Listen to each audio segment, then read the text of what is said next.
Well, I think that you can see that the team is operating at an incredibly high level, and we've carried that momentum from last year.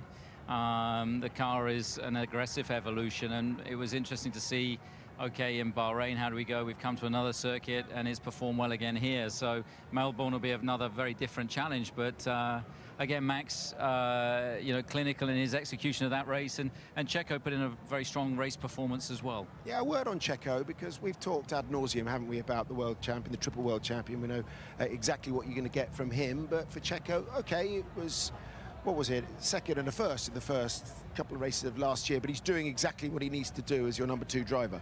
No, look, absolutely, he's doing a strong job. He started the season well. It's just a matter of carrying that, the momentum. It'll take confidence out of that. He was, within 10 seconds of his teammate before the penalty, and had to make the pass on Charles. So strong race for him. It's a track that he's always gone well at, but he'll take that confidence from here to Melbourne. And they seem reliable. Both, I mean, the cars seem reliable. And then you have a couple of gearbox. Were there any issues with the gearboxes? Did you have to replace that?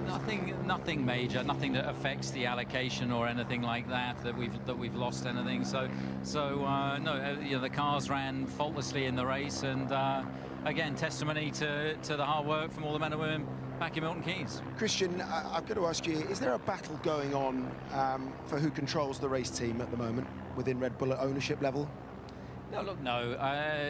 Obviously a lot is made of this stuff, but we are one team, and nobody is bigger than the team. This team comprises across the different entities of over 1,400 people, and everybody has a role to play, and that's from the very bottom to the very top. And without them performing, you don't achieve performances like this. And unfortunately, there's been obviously a lot of speculation this weekend, but once again, our focus is very much on track. Well, I mean, that's what you said in Bahrain, but obviously with everything that's happened this weekend, we heard as we were going off air last night, Dr. Marco saying he might be suspended. Then, of course, he's not suspended. He got the backing of Oliver Mintzlaff. He also got the backing of Max Verstappen, who said effectively, if he goes, I go.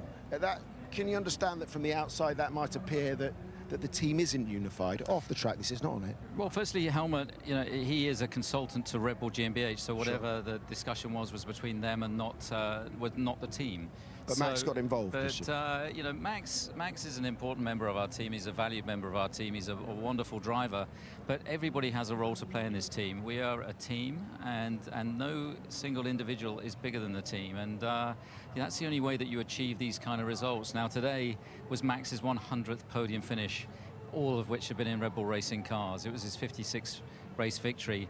We move ahead of Williams on 114 victories in what's only our 20th year. And this is an incredibly strong team that has strength and depth, that is achieving these kind of results. Have you got Max's backing? Because his father continues to say that it would be bad for you to stay.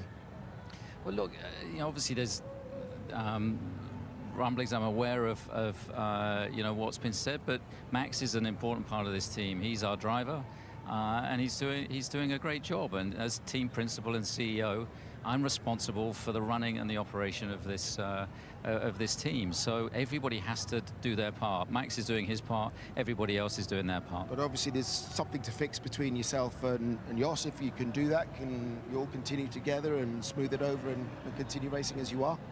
Well, look, I think that speculation is always is obviously rife, but the most important thing is the team and focusing on-track performances, and we all have a vested interest in achieving performances like we have today. And it's been a phenomenal team effort. And what you don't see, you only see the front end. It's all the men and women behind the scenes, all the people in the supply chain, all the people in the support functions, all the people that work ridiculously long hours as one of the biggest team sports, if not the biggest team sport in the world. And I think it's important to recognize that to achieve, there's 9 other teams trying to do what we're doing. And it's not that easy. And you only do that by having a spirit, a culture, and a determination throughout the entire company. And of course, the drivers are driving the end product. And they've done a wonderful job today.